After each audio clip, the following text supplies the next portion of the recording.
Player Profiler Nation. It is Wednesday night, and as you know, we're flip-flopping with the trade gods. This is the Dynasty Roundtable Wednesday. Our producer, Jay, in the chat already. He's got the prelude to the episode. There's some crazy stuff going on around the league. I'm pretty sure we got to keep it clean within like the first 2 minutes for ad monetization reasons. So there's some crazy stuff going on around the league. We have organizations imploding. We have running backs dying, and I'm talking in spirit, of course, in Minnesota. And you and I have said a lot of things this offseason. And what better time to pull all that back than week 2 and look into some of the crazy stuff we've said and see if we still back our takes or if we're willing to walk it back a little bit. And then we're going to finish the show off by going through our temperature checks of rookies around the league. How do we feel about them in the short term, in the long term, in week 2 or through week 2? It's Wednesday. It's going to be a great show. Let's kick it off.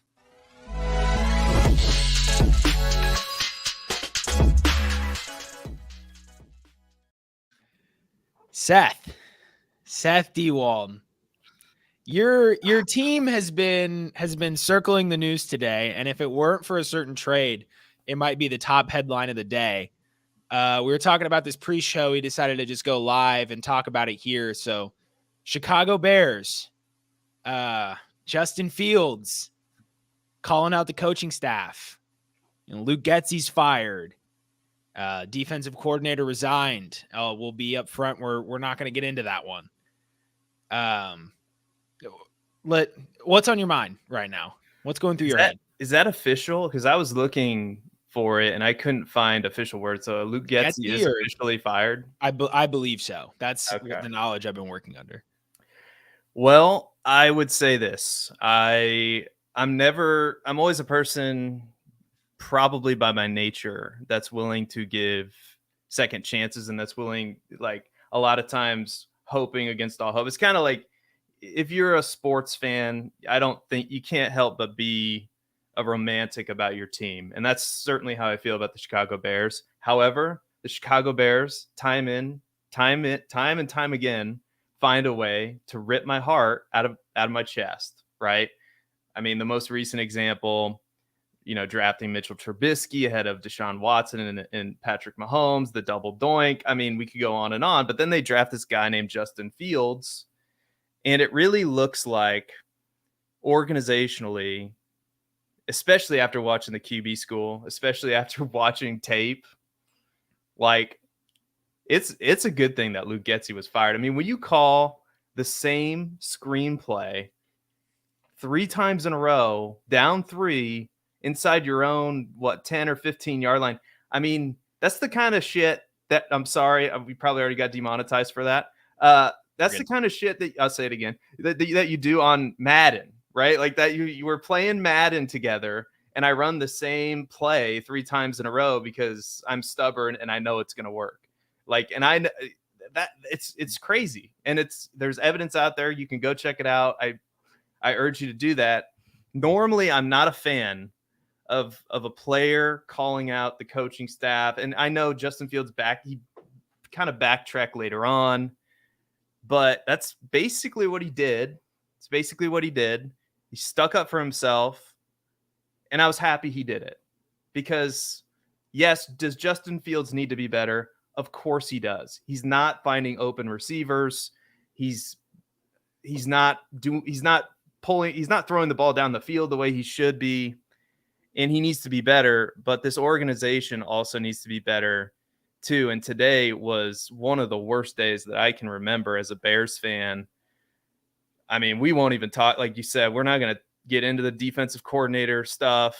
You guys can look that up if you want to. It's all rumors at this point, so I don't even want to speculate, but it's not great. And all of this leading up to a week where we go into Kansas City, right? They're right in our backyard here in Kansas City. Which was a game that we were looking forward to for a long time. Just Chiefs fans and Bears fans. The Bears, we didn't think they'd be at the level of Kansas City, but we thought they might be okay.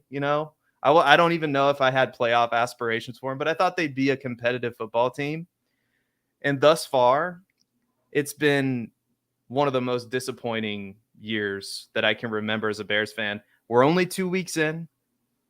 We're only 2 weeks in, but all of this organization, upheaval, chaos. I mean, it's just, I hate to say it, but any other team but the Bears. I mean, you throw the Bears in there with the Browns and the Jets. I don't like of the organizations that just cannot figure it out, And it's just, I'll root for this team until the day I die. That's the sick part of it. I love this team so much, like ever since I was a teenager. But golly, it's just days like today are not good days. Let me just say this. When we talk about Justin Fields, I want to talk about Justin Fields for a moment. I did a video on my own channel about half of it was about Justin Fields. And essentially it was this. It's like, he is now the most, whether you like him or not, he's the most volatile asset in Dynasty right now. He is. He could go down the Trey Lance path, or he could rebound. And we saw it last year. He had games where he wasn't just a good fantasy quarterback. He was the best fantasy quarterback in the NFL. Back-to-back weeks, over 40 points. We saw it. I mean, the talent is certainly there. I'm still a believer in Justin Fields. I don't think there's any way you can trade him. I think the best thing you can do is hold him and hope, if you're not a fan of him, hold him and hope that he has one of those breakout games, and then you can, if you want to trade him, you can. But I don't know how you feel, Matt, but that was my advice basically, is you cannot trade him now, because yes, his value could tank like Trey Lance, but I don't think it's going to. I think he's going to have one of these games. It could even be against Kansas City if he feels like he can play free and loose, as he said himself. If he feels like he can run when he wants to run, and just, it just felt like Justin wasn't all there for whatever reason these past 2 weeks. So we'll see if that's corrected against the Super Bowl champion Chiefs. But what's your evaluation? I know this is later in the show sheet. Yeah, for sure. When we get to it later in the show sheet, it'll probably just be a quick segment, because I do have some other things in that section that we can talk about. But essentially, have you seen the quarterback school video on Fields, Buccaneers? Yeah, I haven't seen the Buccaneers one. I saw the Packers one with the play at the goal line. But yeah, I've seen some of the QB school stuff. And I saw the freeze frame of him just missing a wide open guy going down the same the same picture as Mitch Trubisky. It's the same. You can put them side by side and they're the same thing. Yeah. But the thing is, one of my important takeaways from that video is there's multiple problems around that field, right? So we look at, if we talk about the stuff that, the video mentions, it's there's problems with the pass protection. There's a lot of problems with the offensive scheme. So Getsy being gone is bueno. We're okay with that. And there's problems with the way these receivers are running routes too. Like the fact that the Buccaneers one, especially Claypool, just runs some of the sloppiest routes. They need to just cut him or the something. The fact that he earned 8 targets is the crazy thing. And I watched this film back, and every time he's running a route, this guy's going 10. I've never seen a receiver run a route like this. But then Fields is still misplacing the ball, and he's late on reads. But there was a particular play, and it's pretty early on, where the Bears force Fields to look right on a bubble screen, catch a shotgun pass, look right for a bubble screen, and then look back left to the key defender on a read option. And so that's nearly impossible for a quarterback to be able to process. Catch the snap, because you have to look down to catch the snap, and then go right, left, and also key the defender for a read option. And so Fields is guessing, and that's when it was eye-opening to me. Okay, maybe this coaching staff, this regime, that we may have given them too much credit just because last year Justin Fields was playing free and loose, and first option's not there, I'm going to take off and run. Yep. And he was playing, within his own skill set in his true rookie season. And it worked out well. I think we may have just given the coaching staff and the organization a little too much credit. Eberflus and this, they all looked like, Poles especially, they all looked like these cool, calm, collected. They have a plan. And then before the season even started, when it came to, like the health of players, it started to already unravel. And you can kind of tell, with where we're at right now, that they've been scrambling behind the scenes for a really long time. They had 2 months to prepare for week 1. They looked like they opened up the playbook that week. Yeah.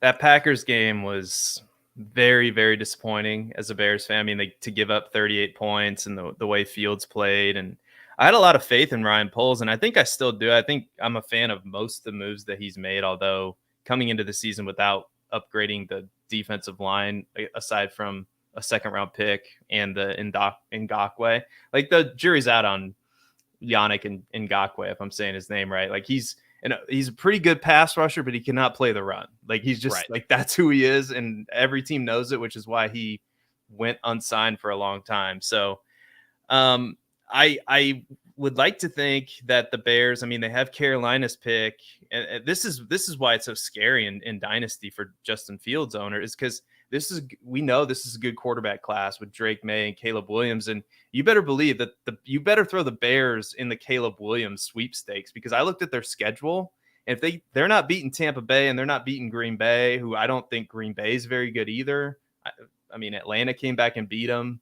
Granted, that was on the road.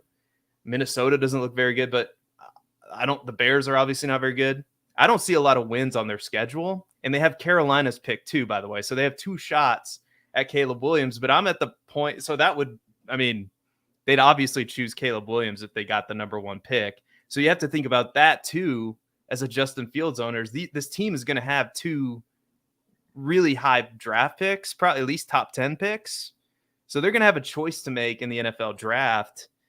And I do still believe in Justin Fields' talent. I think if the right coach got his hands on him, I think it could work. I just don't think it's going to work out consistently in Chicago. And that it kind of breaks my heart to say that, because I, as somebody who on draft night was so excited when they took him, and like, I get it with the processing stuff too, but I still think he's got enough mobility that he could develop. But that could just be the romantic Bears fan side of me talking, because I know there's a lot of people out there that say he can't process, and there's a lot of evidence on film now where doesn't look good, Matt. It really doesn't. So I am more skeptical, a lot more skeptical today than I was, at the beginning of the season, because I thought, he was looking good in training camp. Beat reporters that normally don't speak very highly of the Bears offense were speaking highly of the Bears offense. And it's just very disappointing. So we'll see what happens. And there's no guarantee. I mean, gosh, do fantasy gamers want the Bears to draft Caleb Williams and ruin Caleb Williams too? I don't. I don't know if you can ruin Caleb Williams. I know, really don't. I know, but if there's a team that could find a way, it would be the Chicago Bears. So just coaching matters so much. Yeah. And we saw what happened with Daniel Jones, and no matter what you think of him, Dable has turned him into a very viable quarterback in real life football as well as fantasy. The thing that just doesn't make sense with me about Justin Fields is how accurate a passer and good of a processor he was in college. And so he showed the history. Yeah. And Joel, it sounds like it might be a new coaching staff. I would not be surprised at all if Eberflus even made it. If Eberflus were fired tomorrow, I wouldn't be super shocked, like with the way things are trending. Not saying he deserves to be fired right now, but we're nearing that point. But yeah, it's just weird, how talented he, appeared to be in the advanced metrics and everything. I think if he plays more free, he's got to speed up his dropbacks. If he can speed up his dropbacks, maybe he can get ahead of the reads, and maybe that's his issue is he's a half second behind on the dropback, so he's a half second behind on the read, and he's just not in the right place. I don't know, but I really hope he'll figure it out. You know who's not going to figure it out? You know who's done? It's Alexander Mattison. Oh, what a transition. Wow. Because Cam Akers is now a Minnesota Viking. I couldn't even get home from work before this blowing up. And Cam Akers is now a Minnesota Viking. He's gone from Los Angeles. Seth, what are we buying Cam Akers this year? Are we buying him long term? How do we break down this news? Man, when you look at the deal, it's very reminiscent of the DeAndre Swift trade right before the NFL draft. It's basically just a pick swap. It's basically the Rams saying, yeah, we'll take anything to get this guy, out of the door. And gosh, if you picked up Kyron Williams, like, many people at Player Profiler were telling you to do, I feel really good in a league where I have him. It's a couple leagues, and he is a plug and play. I mean, RB2 in fantasy football, maybe even RB1 upside in that Rams offense. That's a lot better than we thought it was going to be. But to speak to Cam Akers, I mean, he gets a new life. I mean, if you were holding on to Cam Akers, you got a second life because he's better than Alexander Mattison. That Minnesota offense is going to be in situations year after year, or not year after year, game after game after game, where they're in comeback mode. Their defense is not very good. It's a perfect landing spot for Cam Akers to prove to us once again that he can be the kind of running back that we thought he was going to be in 2020 when he was drafted. Like, that 2020 class is really kind of disappointing. I mean, you look at it, injuries with J.K. Dobbins, DeAndre Swift gets traded. Cam Akers now gets traded. JT has been great for one season, had the RB1 season, but now we're in a weird limbo spot with him. And then, of course, Clyde Edwards-Helaire, right? So I think if you have Cam Akers and you are not a big believer in Cam Akers, like I'm not, I think now's the perfect time to trade him. But if you need a running back, I think it is the perfect landing spot. It is about as good as you could have hoped for Cam Akers. Yeah, what I think is Minnesota put in a call Friday morning after they lost to Philly, because what was particularly noticeable during that game is how horrible of a pass catcher Alexander Mattison is. I mean, woof. Yeah, we tried to warn you. We tried to warn you. He looks Alexander stiff, Mattison. like his arms are like that of a T-Rex. Like he can't extend his elbows past his chest.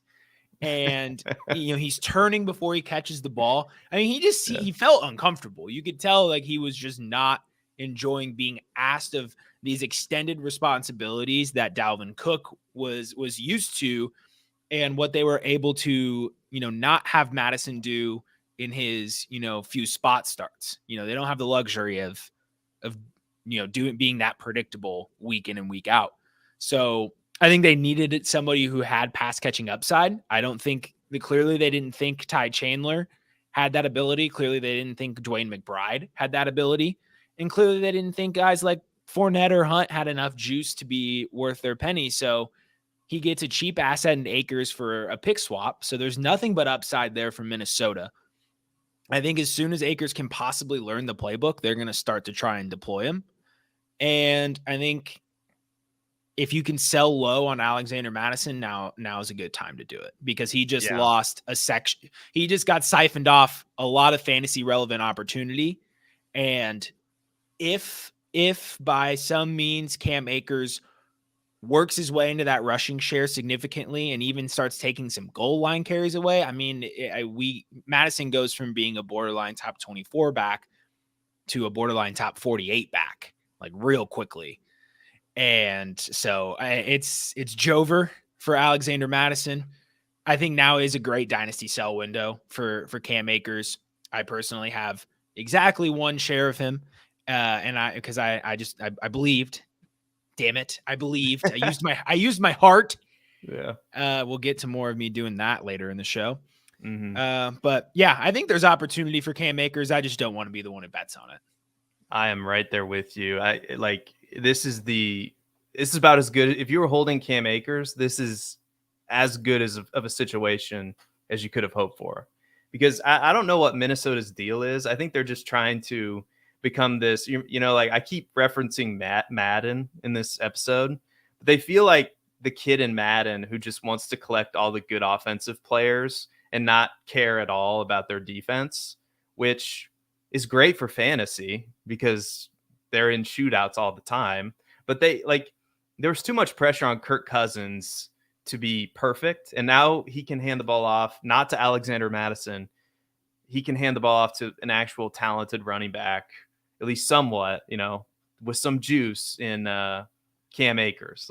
Even though I'm not a huge fan, I will admit Cam Akers still does have a lot of juice left in the tank. So I think I would be putting him on the trade block and seeing what you can get for him for sure is what I would do.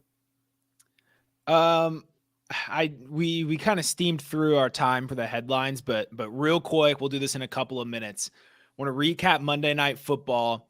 Does Deshaun Watson stink?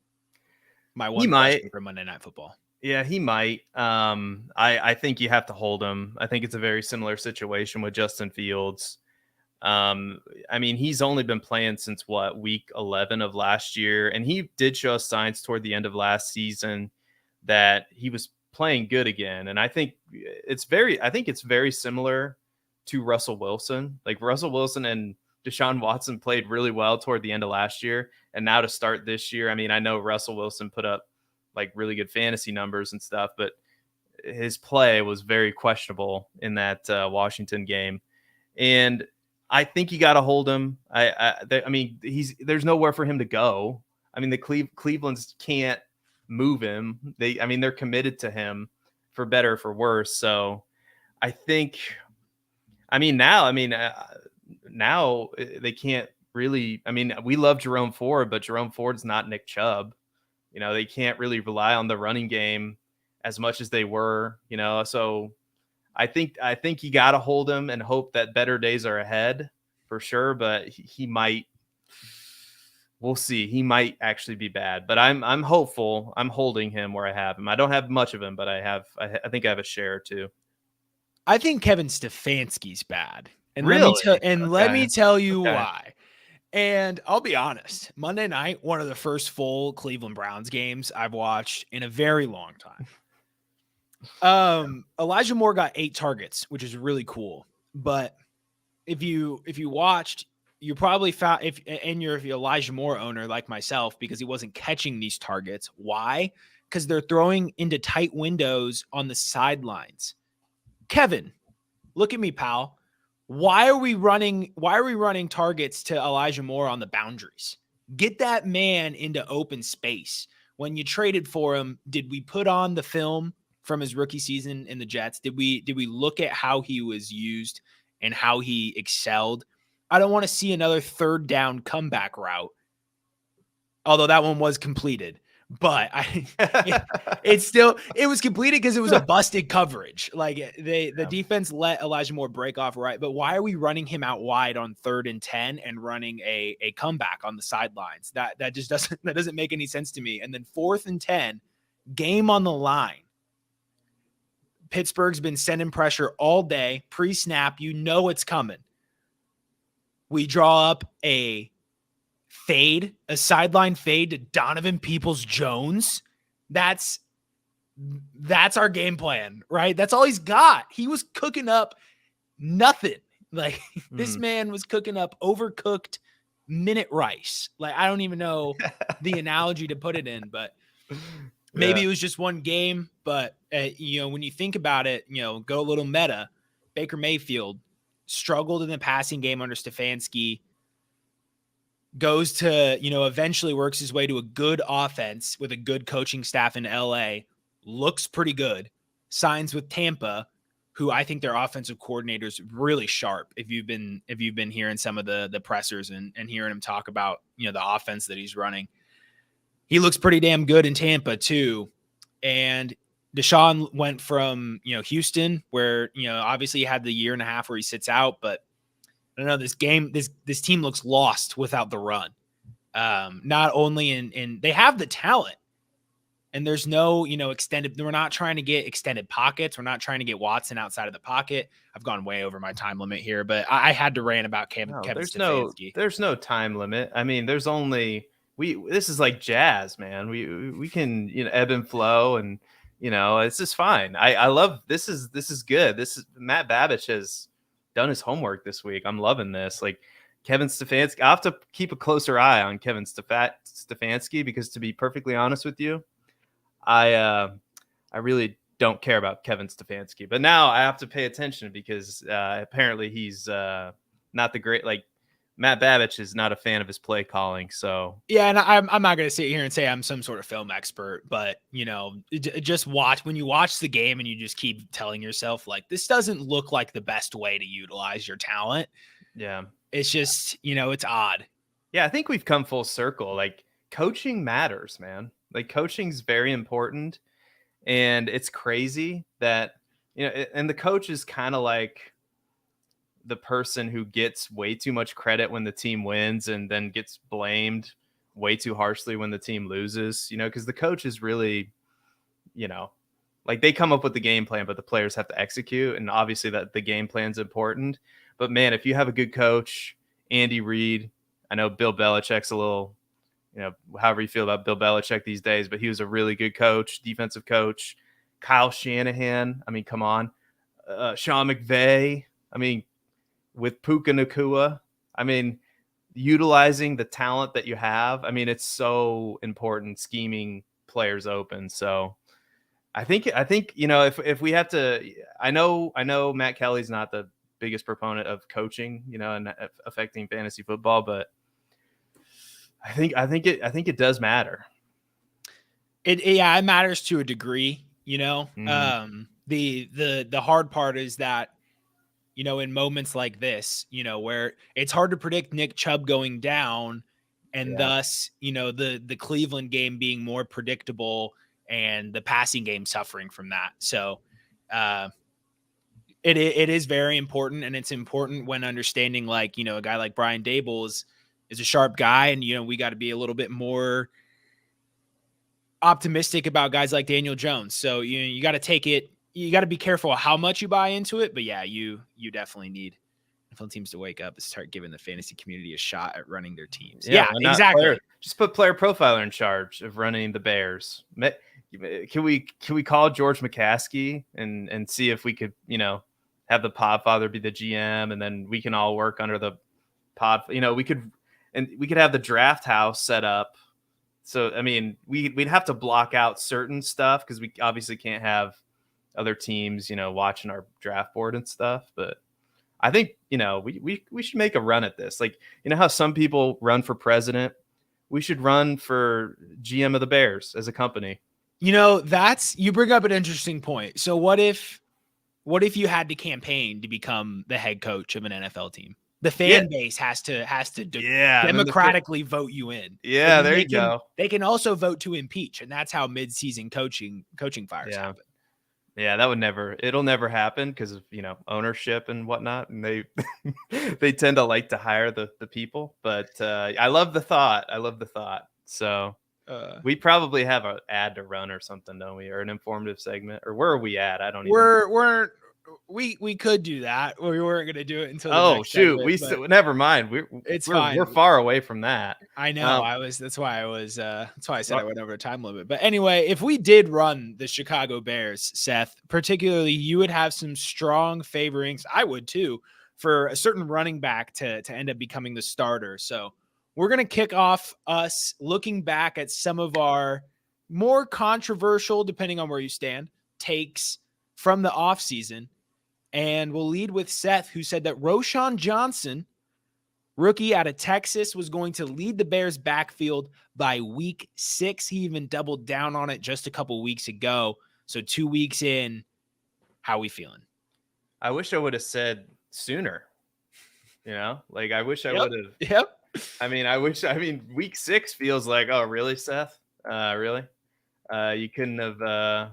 That's not very bold, but I remember, okay, at the time, that, like the amount of vitriol and just pure, like, people were looking at me like like I don't know, like I just robbed a bank or something, like I was the scum of the earth, like saying that Roshan Johnson would, lead the Bears in touches. And I'm looking at it right now. I mean, Khalil Herbert rushed the ball 7 times. Roshan rushed it 4 times. It was Roshan had 2 receptions to Khalil Herbert's 1 reception. I mean, it's basically a 50-50 split here.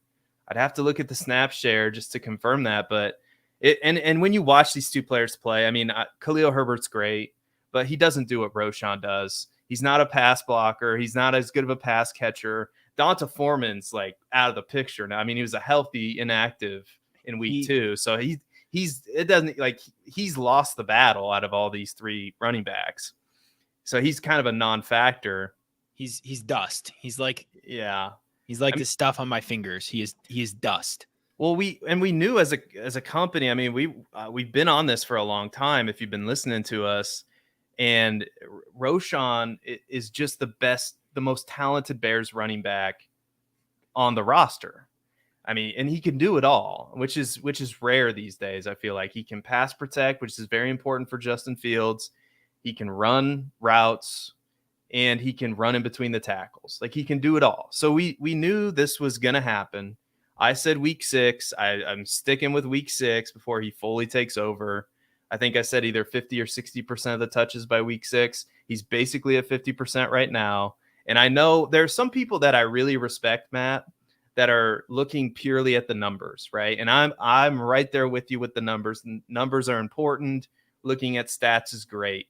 But if you watch the film and you put Khalil Herbert up against Roshan Johnson and you try to tell me Khalil Herbert's a better running back than Roshan Johnson, you are wrong. You are dead wrong. Roshan's really, really good at football. And I don't get on my high horse often, but when I do, I commit, and I'm fully committed to Roshan Johnson. You can still get him too in Dynasty. He's going to be the starting running back for the Chicago Bears, not just this year, but for a long time. This is a guy they called a franchise pillar on draft night. Now, granted, they traded back to draft a franchise pillar, which I don't know, whatever. The optics of that are kind of weird. So yes, and Joel's saying it in the chat, my assistant editor. If you don't know who Joel Ybarra is, you should go look him up at MetaFFB or something on Twitter. Yep. Yeah. Did I get it right? I'm sorry, Joel, if I got that wrong. So go give him a follow on Twitter. Write some really good articles too. Yeah, he's basically even with Herbert, who looked really good last year. And people were trying to tell me he was better than David Montgomery, which, okay. Anyway, so, okay, good. I got his Twitter handle right, but I'm sticking with that one, Matt. And I wish I would have said, week 3 or 4. Yeah, you absolutely should stick with that one. And, I'll never forget the mock draft live, the first one I decided to hop in with and draft with you guys. This was pre-landing spot, and this was purely how I looked at the rookie running back class coming in to the draft. I took Roshan Johnson over Zach Charbonnet, and Jack Kavanaugh laughed at me. He virtually looked me in my eyes and laughed at me. Well, who's laughing now, Jack? That's right. The Jack and he kept taking the 101 too, if I remember right. He kept taking a shot at 101.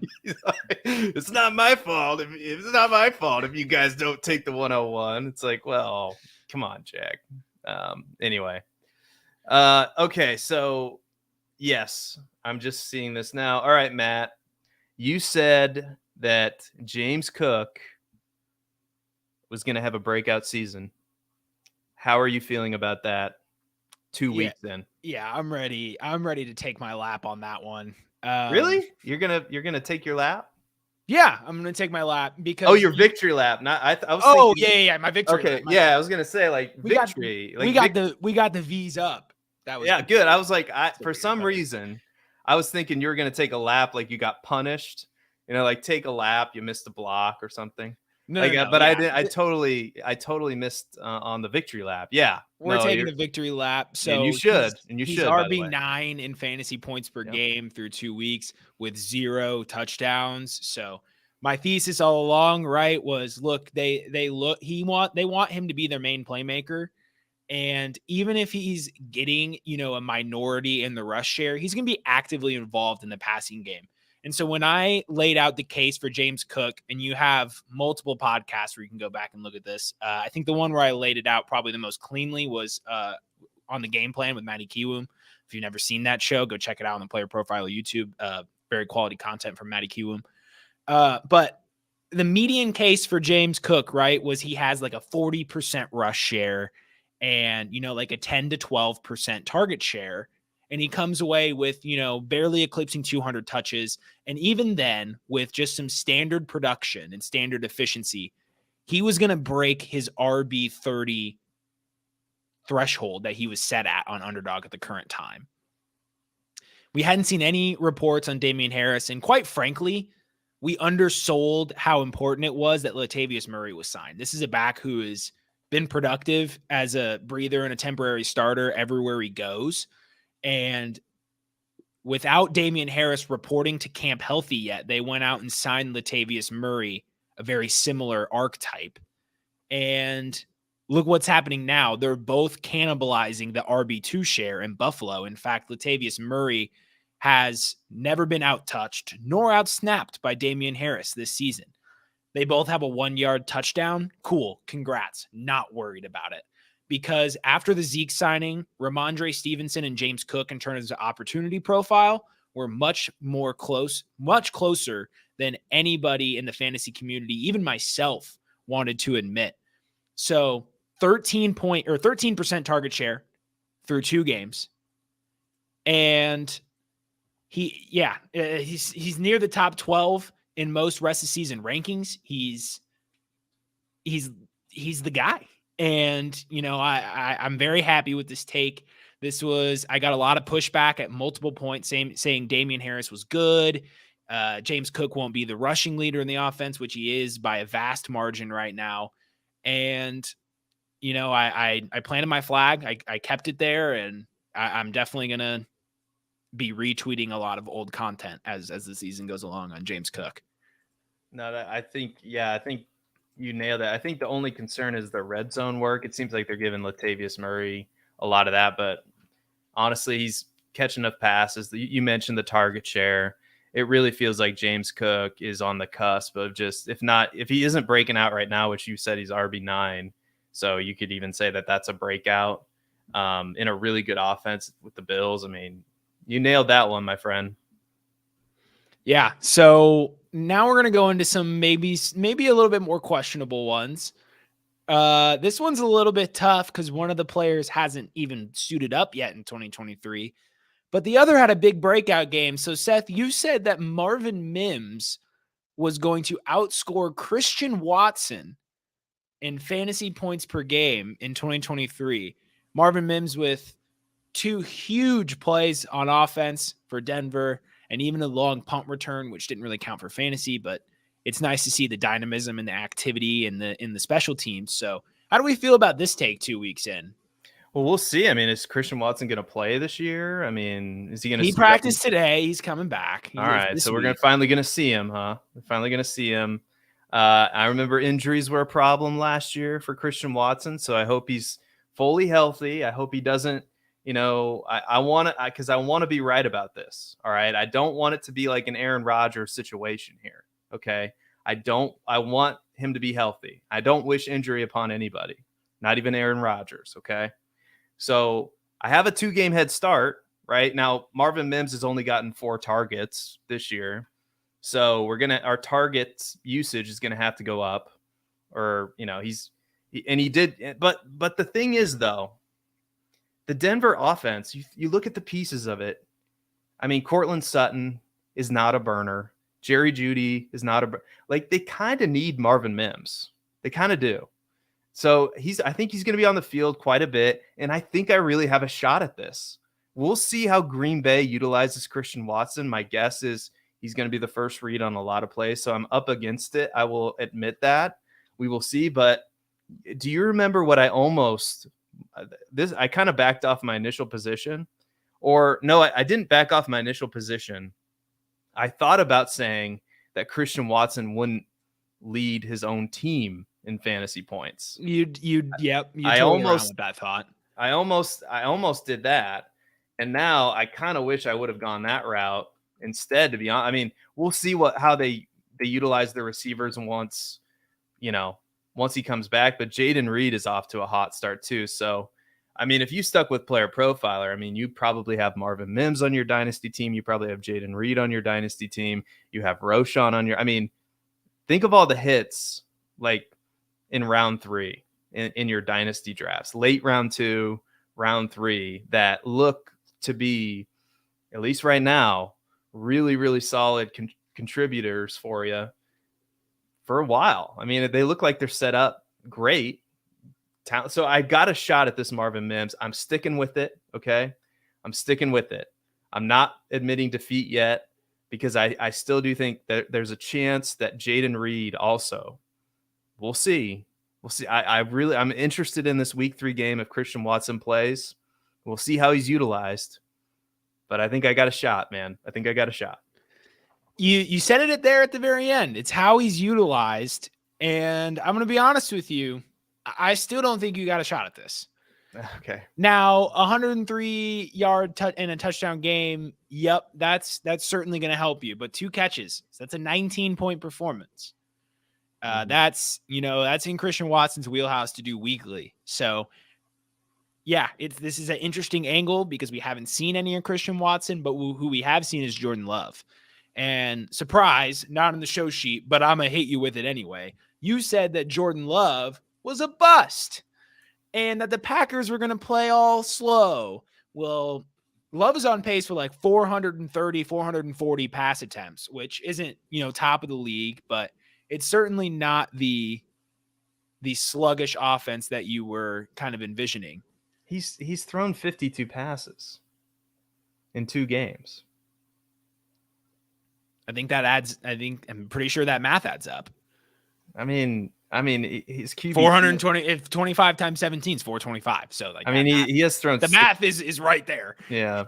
6 touchdowns, 0 picks. I guess that's pretty good. He leads the league. Am I reading these passer rating? Am I reading these stats right? Well, let me read you some stats that are right. 396 passing yards in 2 games. Let me read. Anyway, sorry, I'm stepping all over your point. I'll back off. Well, part of my point in game number 2 is they didn't have Aaron Jones. They don't have their top playmaker on the outside in Christian Watson. Jaden Reed, who I do think is incredibly talented, they're using him in a slot only role right now. So he doesn't have the route tree to just burn, Atlanta up and down the field. Christian Watson does. Romeo Doubs does not. So without Watson on the field, just takes away that vertical presence, makes it tough for Jordan Love to extend the field. Aaron Jones, not having him in the game, makes him a little bit more predictable on offense. One less weapon in the receiving game. The linebacker has to worry about, Aaron Jones. I don't know what that look is that you're giving your computer as you Google something, but the thing about Jordan Love is that he is exactly who I said that he needed to be for Christian Watson to be that guy. He needs to be a league average quarterback. And right now he is showing that he is at least that. He is second in EPA per play in early and late down situations. He's also near last in completion percentage over expectation. So layman's terms, he's doing what he needs to do. He's putting the ball in his playmaker's hands. He's not turning the ball over. He's scoring touchdowns, but he's not necessarily performing at this ultra elite level where we got to say, wow, we got to respect Jordan Love. And Seth, you mentioned it with some of the box score stats, right? This isn't going to be the highest octane offense. It's going to be, near league average when they're at full strength. But Marvin Mims is in the middle of a very unconsolidated target share in Denver, where Sutton is the clear leader. And if Sutton's going to lead the target share at 21%, Judy's going to come behind at about 18%. And then we look at the target distribution outside of Sutton and Judy. Samaje Perine, 4 targets. Javonte Williams, 3 targets. Brandon Johnson, is that his first name? 3 targets. Mm-hmm. So more targets than Marvin Mims. Lil Jordan Humphrey, 2 targets. Marvin Mims, 2 targets. So it's just there's a lot going on in Denver. I do think Marvin Mims is going to break out, and he's going to break out hard at some point this season. I just don't know if the target volume is going to be there. We're talking about a third option who can fight to be a second option versus a number one option on the team. And it's still just, in my opinion, a bad bet. The odds, if you were to, put it on, it's a bold take for a reason. If you were to, put a sports book odds on it, I think Mims odds would probably be around like plus 550, plus 650. He's a long shot, but I think the thesis of your play is that Watson is overrated and Marvin Mims is a serious talent, which is a take that needs to be respected. I think that we still haven't seen consistent play from Watson. He's got to go out there and prove it. And Marvin Mims is a dog. So I'm on board. I mean, I'm not on board, but I'm not going to rag you too much for it. Now, if Watson were, valued at the same place where Marvin Mims was, I mean, I'd be fine. I mean, maybe a little bit ahead. My point was, Christian Watson was just, oh man, like round 3, round 4 in a redraft. Ugh. Anyway.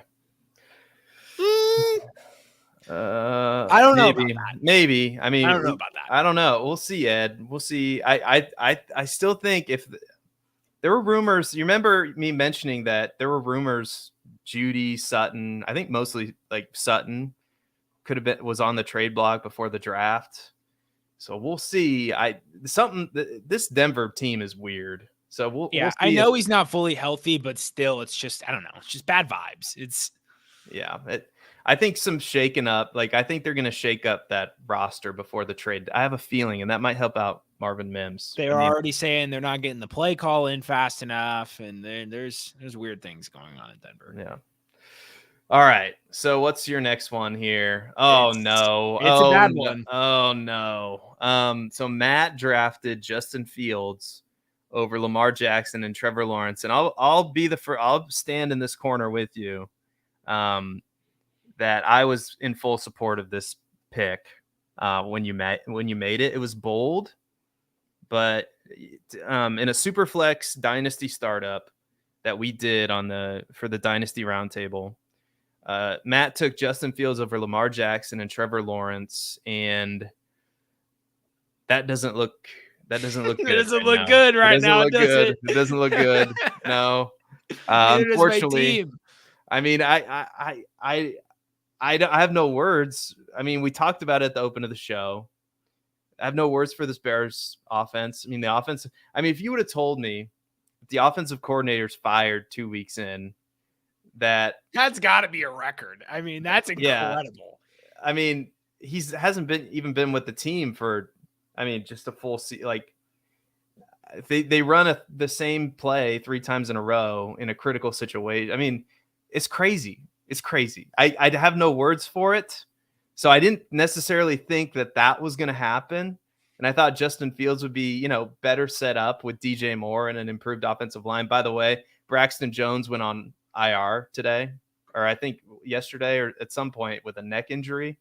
And that's not great because he was their starting left tackle. So pour salt in the wound there. So Matt, are you taking the L on that pick? Probably.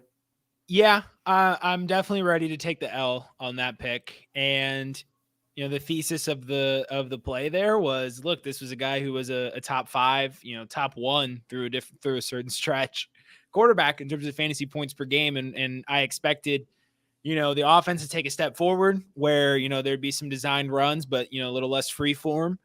I expected Fields to progress as a passer. And look, I did my research, and I'm never going to do something super like that outlandish unless without evaluating my options and looking. So there were people who were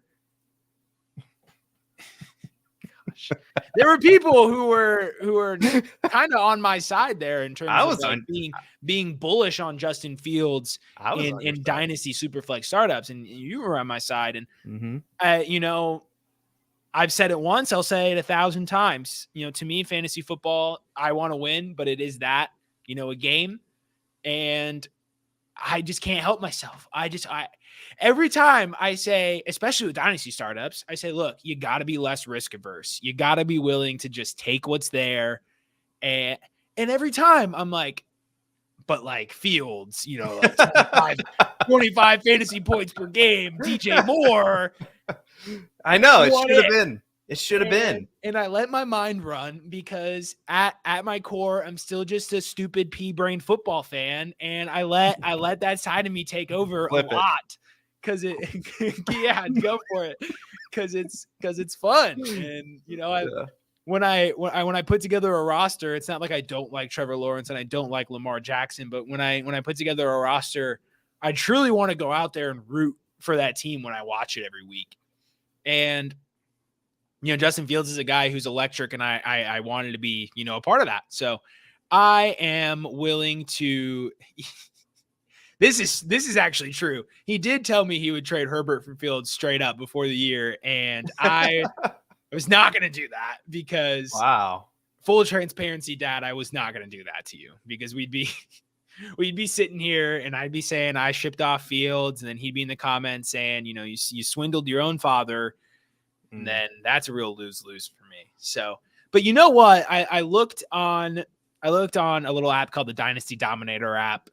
And had I listened to the advice that the Dynasty Dominator app gave to me, I probably wouldn't have taken Fields. I would have taken Lamar Jackson. So don't listen to me. Listen to Matt Kelly to tell you more about the Dynasty Dominator app.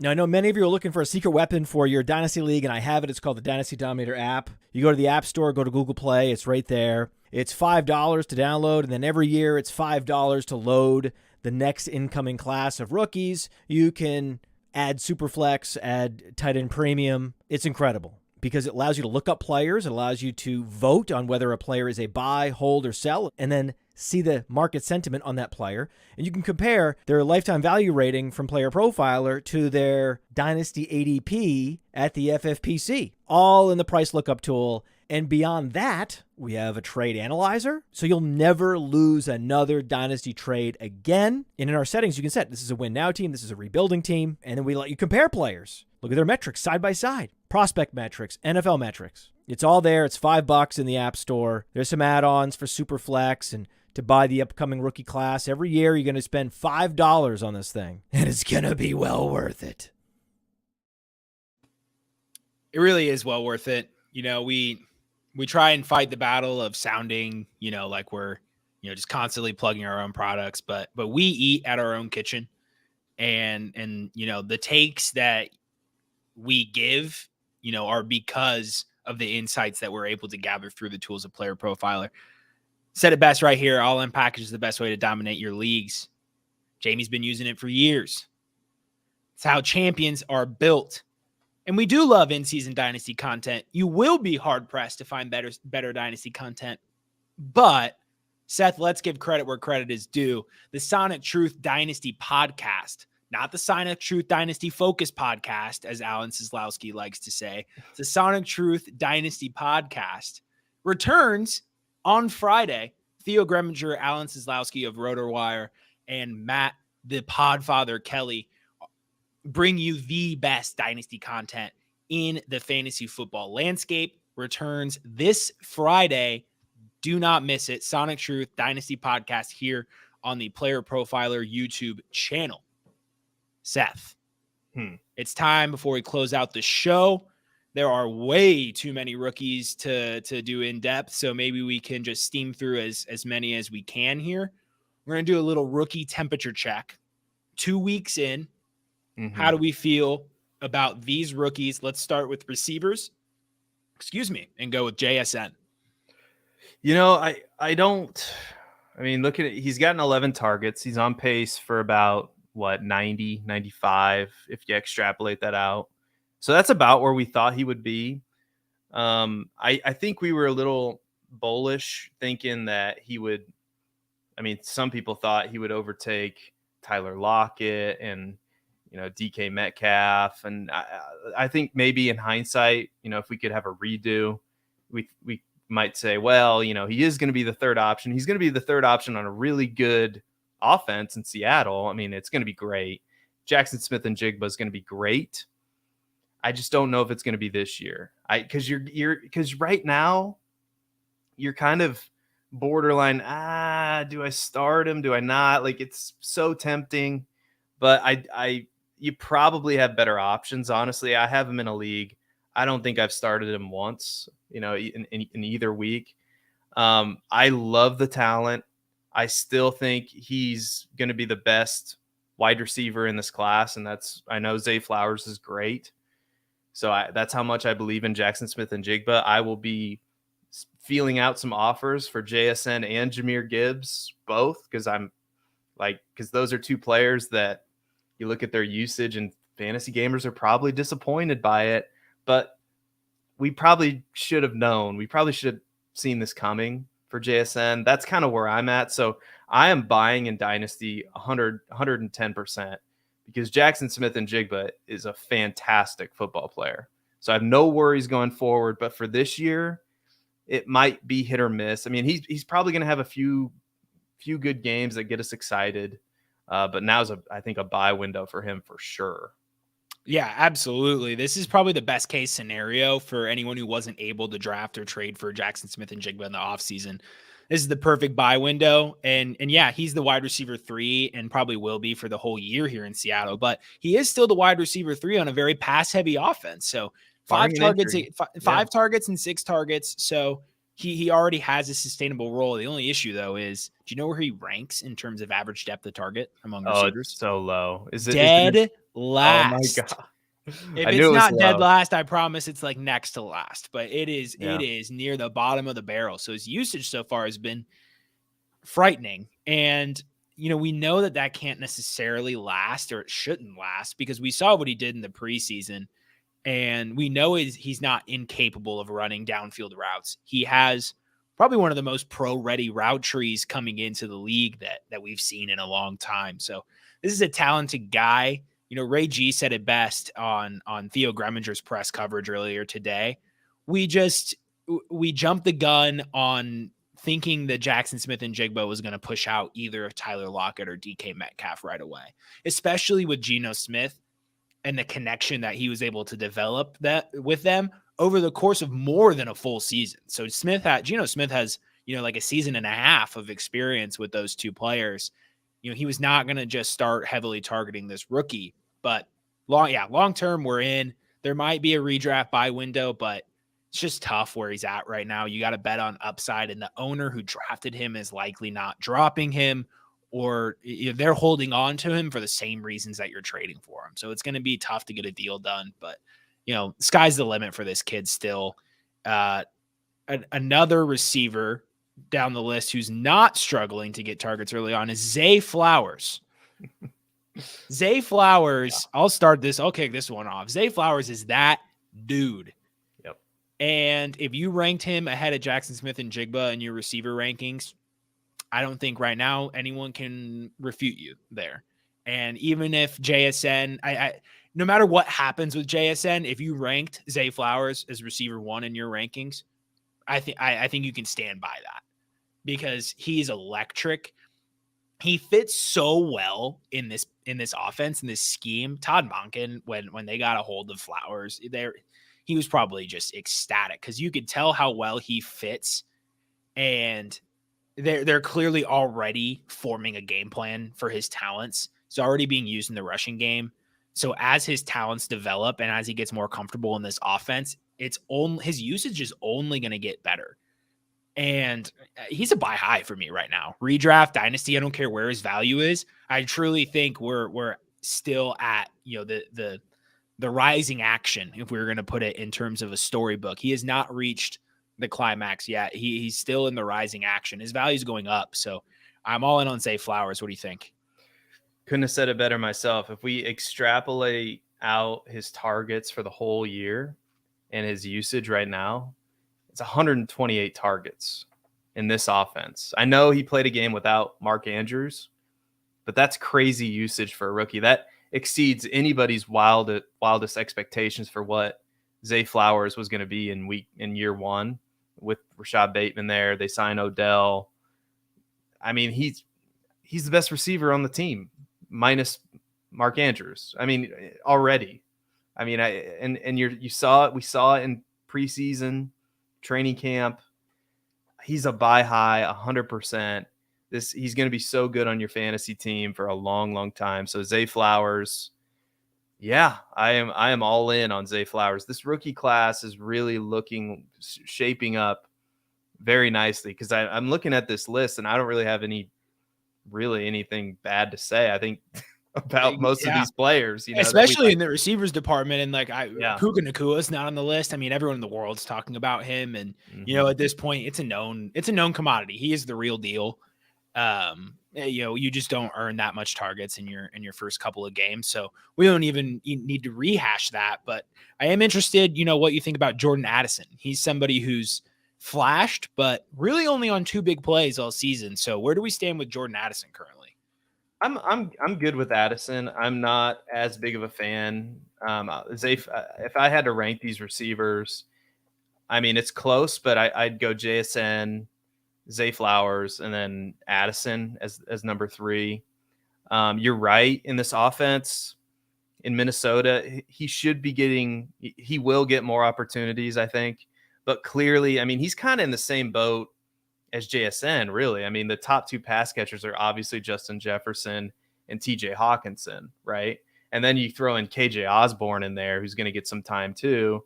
And now they have Cam Akers, and they just have so many weapons now in this offense. I like Addison, but I do think it's JSN and Zay Flowers at the top, and then it's a little bit down to Jordan Addison. Now, it's nothing against Jordan Addison. I'm just very, very high on Jackson Smith-Njigba and Zay Flowers, and he's very much in a good situation, but it's very similar to the situation JSN's in right now. So it's going to be hit or miss. He's going to have some weeks. He's going to have some moments, but I mean, this is probably a year 2 thing when I think somebody made a great point, is like, there's a world where, I mean, Zay Flowers is already doing it. He's already the best receiver on the team.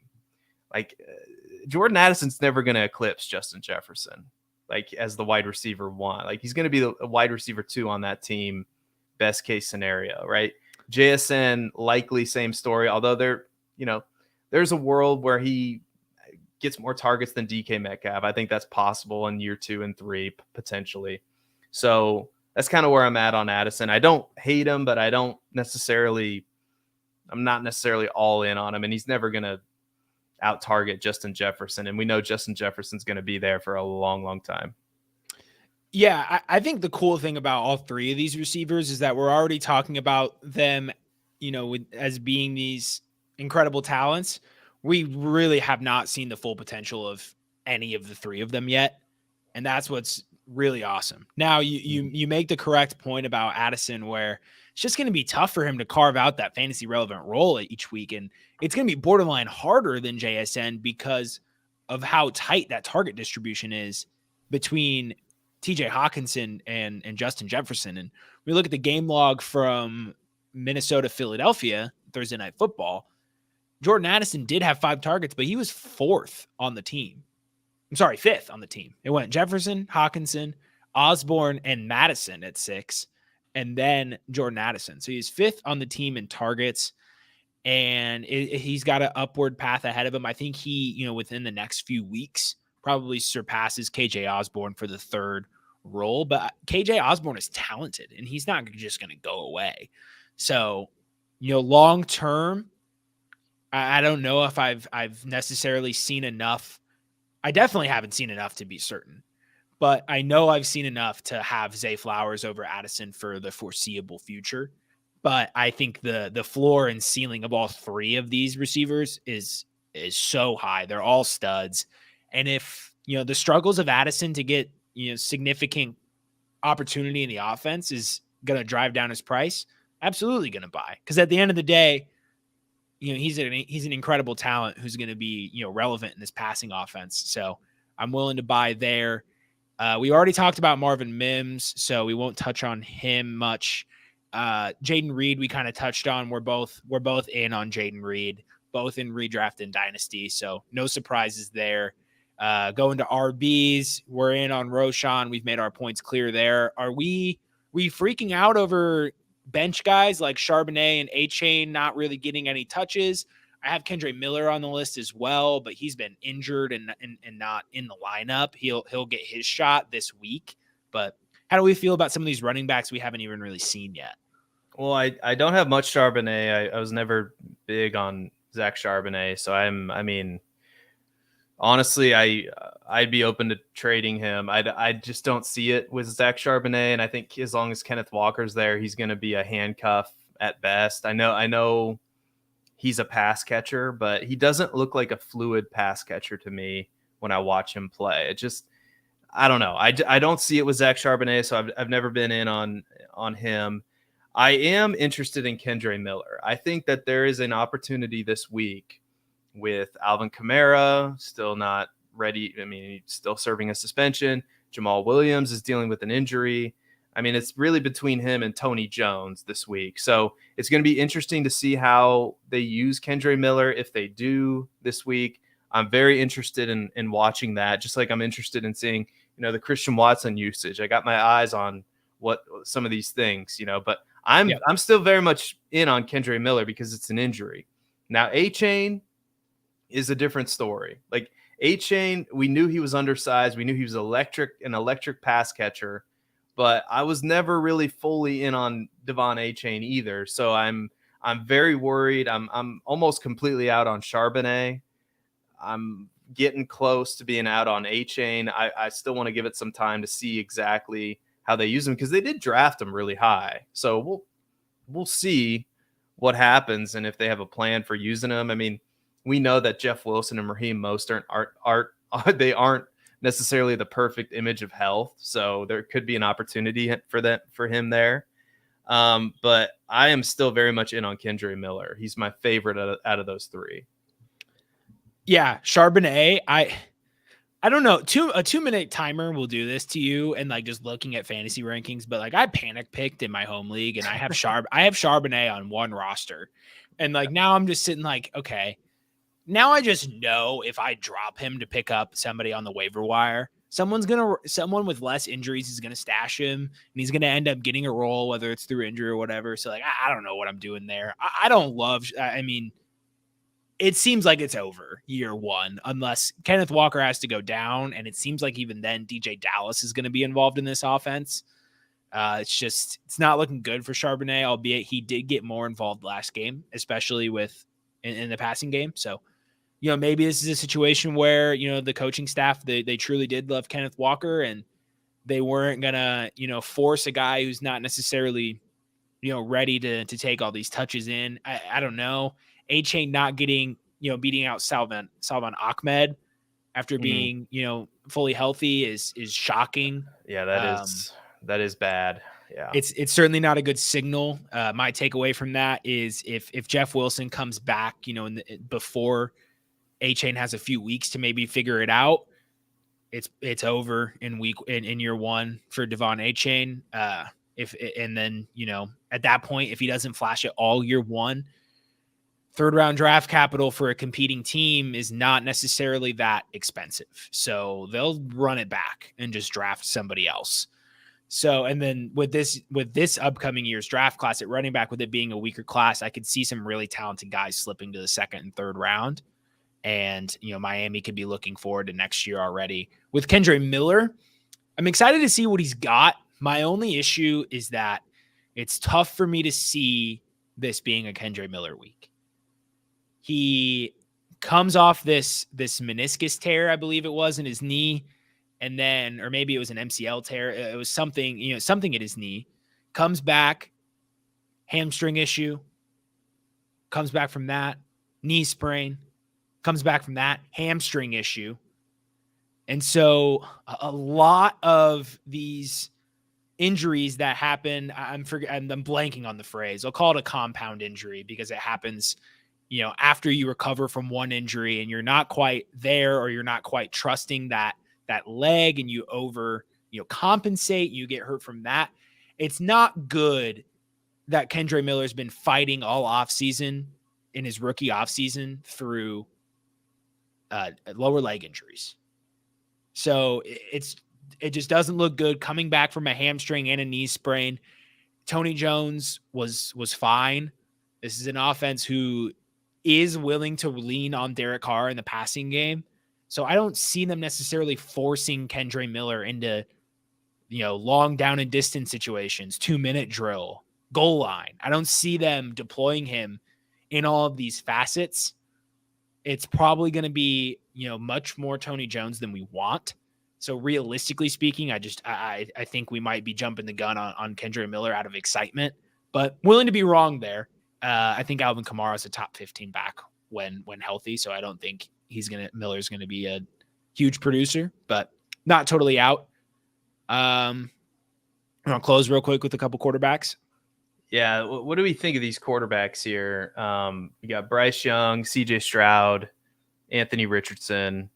I mean, my initial takeaways was I'm surprised mostly by what we're seeing from CJ Stroud. I mean, CJ Stroud actually had himself a pretty good game in week 2. Granted, it was against not the greatest defense in Indianapolis, but still they're letting him sling the rock around. I think over 380 passing yards, which I think is something Justin Fields hasn't done yet. But anyway, a lot better so far than I thought. And Anthony Richardson, man, I mean, he looks legit. Like he looks, if you drafted him in the second round of a startup or maybe even the back end of the first round, I mean, he looks justified being there, and he looks like, this time next year, or I mean, if we do dynasty startups in the summer, in the spring, he's going to be in the conversation with, the Lamar Jacksons, the Joe Burrows. I mean, he's going to be there if he keeps this up. So,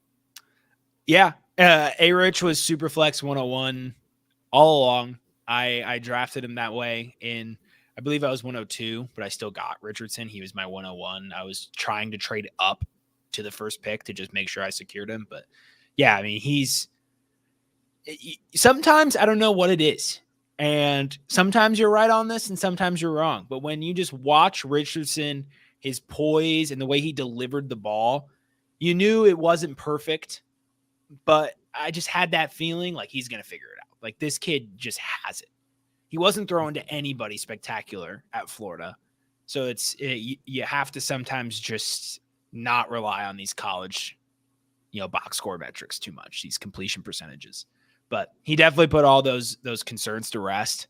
Hopefully he, takes his time, heals from that concussion. He's going to be great when he comes back. Gardner Minshew continues to be a starting level quarterback and is going to, lead the Colts pretty well until he returns. CJ Stroud. Yeah. He's a surgeon. He's just pinpointing all over the field. He's dotting them up. Nico Collins, way to just completely prove me wrong there. I don't take any pride in that because he not only is he someone who I've been out on his entire career, but he went to Michigan.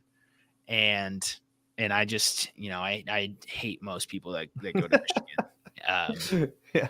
That's the Purdue in me. Yeah, but, I hear you. But CJ Stroud is, I mean, he is who we thought he was in terms of his passing capabilities. And I think the biggest surprise to me is just the competency of the Houston offense. And the thing that circles back to everything. It's coaching.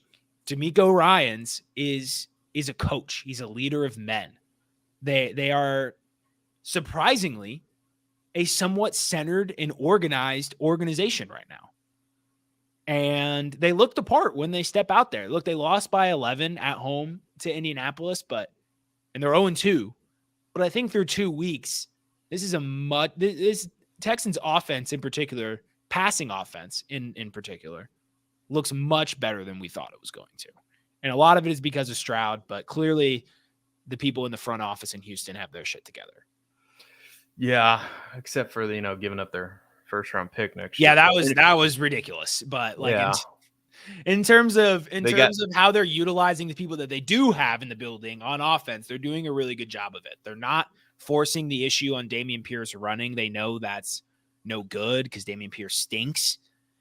And they're rolling out Robert Woods, and they're making Robert Woods look good. Yeah, Robert Woods, Nico Collins, Tank Dell. No, Tank Dell. Ugh, looks good, don't he? He looks great. Nathaniel Dell from He looks the great. University of Houston. I think I want that to be the breakout game, but the Indy has been so bad against like second and third options to start this season. It's gonna be interesting to see how that continues, but I would like to believe that this is going to be a really consolidated target share between Collins, Woods, Dell, and Schultz. And we might hit a point where 3 out of the 4 of them are weekly fantasy starters. Yeah. In deeper leagues, but still. Yeah, and the tight ends too in this class. I mean, Laporta looks pretty good. We haven't seen much from Michael Mayer yet, but Musgrave led all tight ends in air yards in week 1. So we'll see. I mean, it's looking like a pretty good class. And Kincaid is also getting on the field, although he's getting on the field in those 2 tight end sets. But he's getting the targets that we want him to get. I mean, I think it's only a matter of time. I think he's too good of a player, and they took him, too high to not use him. So I think Kincaid will be just fine. Anyway, so what are your thoughts on the tight ends? I know I threw that out there real quick. No, you're good. I think Laporta is the real deal. He's clearly a target earner. He's going to be a guy who's going to have, like, next season, I'm not going to be shocked at all when Laporta has a way too high, like a Cole Kmet touchdown season, just overproductive across the board. But he's going to be that guy who's always on the field because he's a blocker, and he's super athletic. And just another win for Iowa there in that department. Musgrave, we need to see more out of, but I think the promise is there. Tight end is not a position we expect these guys to come in and light up the field early on. It's too difficult. So what Musgrave has been doing early on is very promising. I'm pretty much even on where I was with him on the offseason. Kincaid, again, with Kincaid, there's just an unconsolidated target share behind Diggs for the number 2. It's just a lot going around. So I don't know if that's ever going to tighten up. Dawson Knox is going to be staying on the field. So it's going to be tough for Kincaid, but long-term still love him. Sam Laporta or Kyle Pitts in Dynasty. I think this is easily Laporta at this point. Really? I know Jason Allwine has been like the biggest proponent for Kyle Pitts. I do not have a Kyle Pitts. I have never thought about drafting Kyle Pitts at his cost. We have to accept the Falcons offense they told us all offseason what they wanted to do. Arthur Smith went out and got back Jonnu Smith, who he had worked with in Tennessee. And Jonnu is a pure pass catcher. He's not a blocker. When the Pats did their whole Hunter Henry, Jonnu Smith thing, they did Henry's our inline guy, and Smith is the guy we're just going to move around the offense. So Atlanta went out and got a pure pass catching tight end, drafted Bijan in the top 10, couldn't sustain Drake London in targets, still can't. So it's just, I don't know. I don't necessarily buy that Kyle Pitts isn't talented. If he goes to another team, sure. But as of right now, Pitts has done nothing. There's no reason. I've lost this battle over and over and over again where I hold on a player for too long. And am I going to mess up that way again? Absolutely. I'm not going to make the mistake with Kyle Pitts. It's just evident. You have to make him someone else's problem. I threw the question up there because I thought it was interesting, and I'm surprised. But it all goes back to, I mean, didn't they draft Kyle Pitts over Jamar Chase? I mean, no. Or was that, am I mixing up drafts there? No, 4 and 8. If Chase was 4, but Pitts was 8. Okay. Or Pitts was 4 and Chase was 2. Either way, it went Chase and then Pitts. Okay. They took him over. Okay. They took Pitts over Sewell. Oh, yeah. That would have been a better fit for their offensive scheme for sure. It's like, my point is, exactly. Why did you draft him? Why did you draft him if you're just going to bring in Jonnu Smith and target him about as much as Kyle Pitts? It makes no sense. It makes no sense at all. It doesn't make sense for them to draft Bijan and still give Algier half the carry. It doesn't. Yeah, it makes more sense for them to draft Bijan if they want to run the ball, but yeah, it's, I don't know. Gosh, Oh, I want no, I was wrong. Jay coming in clutch. Chase was 7. Pitts was 4. not that we would have wanted them to draft Jamar Chase anyway, because they would have like, oh, I know we've got this awesome pass catcher, like maybe like one of the best ones in the league, but we're gonna hand the ball off like Arthur Smith. Like, what do we? I don't understand. The Falcons literally are deploying the 32nd best starting quarterback. They might as well. Ritter is one of the worst quarterbacks I've ever seen, and just because of that scheme, he's in there. Like I fully believe Heineke would look like a Pro Bowl quarterback in this system. They may as well just bring a fullback in and run the freaking wing tee. Just run the wing tee. Like Kyle Pitts, get out of here. Just bring in blocking tight ends. Oh, Arthur Smith ran the wing tee in high school. That's what he grew up on. Yeah, I bet Arthur Smith was one of those farm town kids where like they ran like 60 times a game. Well, isn't Arthur Smith like didn't his dad like a higher up in FedEx, or isn't it like, or something like that? I have no idea. I don't know if Arthur Smith. I'm not that caught up in the Arthur Smith family. I think so. I think his dad is like one of the founders of FedEx or something, or like a higher. I don't know. Somebody in the chat. Well, for a guy who founded a delivery system, you would think Arthur Smith would be more proficient at getting the ball from one side of the end zone into the other. The logistics there are pretty simple. Throw it to Kyle Pitts in the red zone. It's not that hard, but it's risky. We're actually putting the ball in the air.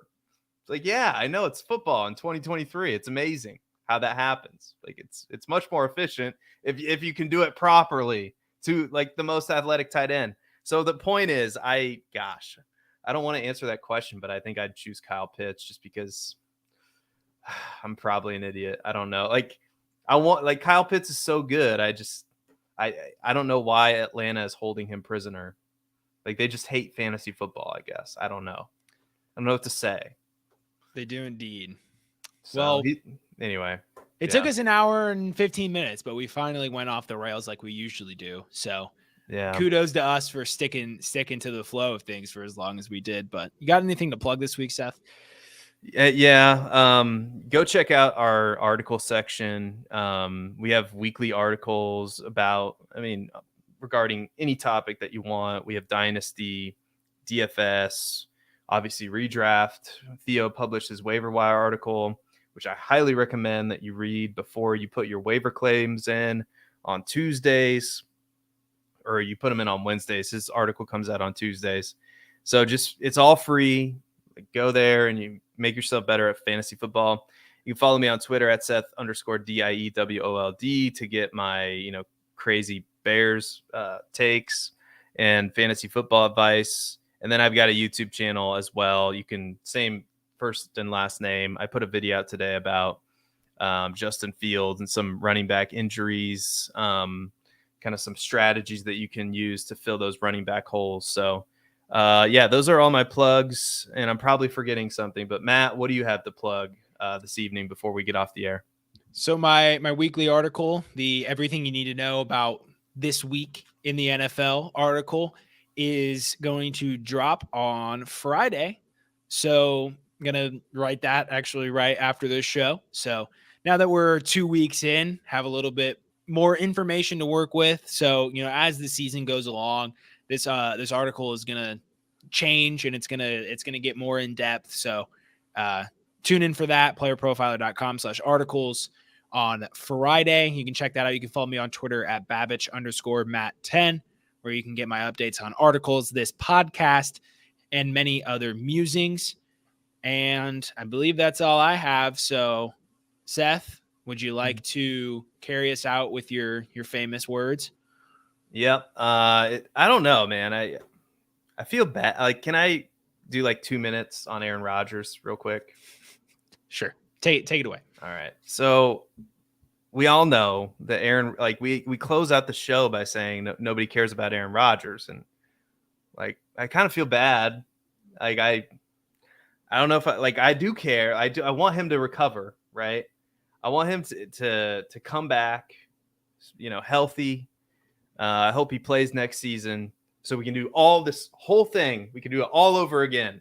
We can do it all over again because I mean, he wasn't going to be good this year.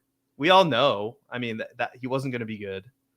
And so he gets hurt, and now I can't be proven right. So I do care about Aaron Rodgers' recovery. All right. No, I never want to see a player get injured as much as I do not like Aaron Rodgers, right? We never wish injury on anybody. Seth cares. That's right, Jay. So go get healthy, Aaron Rodgers.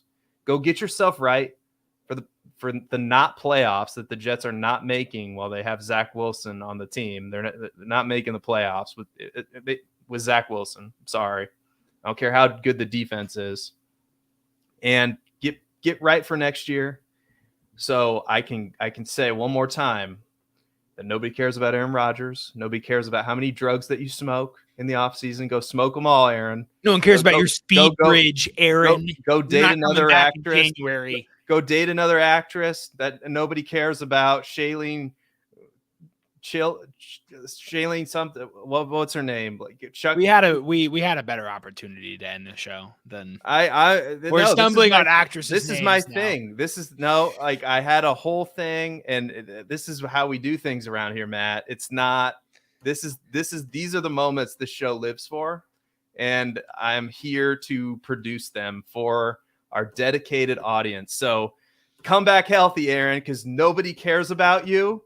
And I'll be here to say that nobody cares about you next year. So you can lead the Jets to a 9-8, nobody cares about season that you were going to lead them to this year.